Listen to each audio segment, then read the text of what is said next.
Well, God bless you. Greetings again to all my Bible scholars as well as our Sunday school participants. Again, I would like to simply say hello by way of the Christ Fellowship Church here in the fine city of Augusta, Georgia. I'm Pastor C.D. Roberts, and I am honored once again to share with you what I call spiritual insight on Sunday school lesson.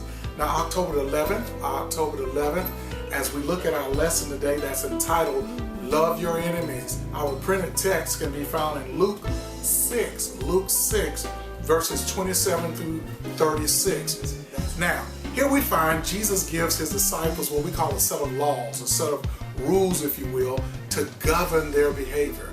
In this particular passage, Jesus here gives them some instructions on how we should act.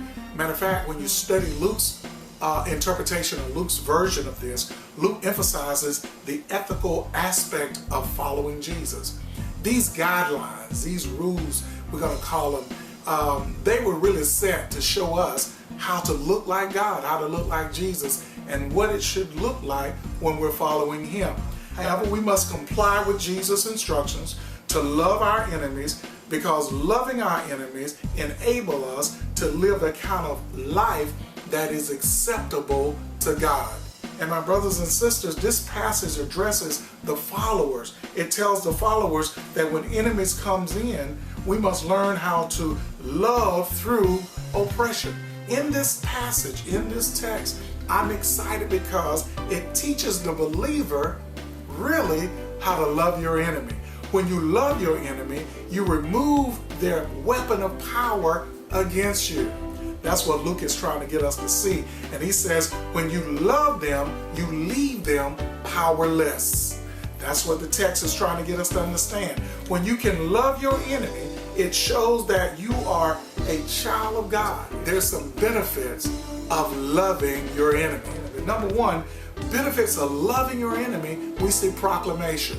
Proclamation. In other words, when you love your enemy, you're saying, I am a child of the King. In other words, I can proclaim that I am one of his.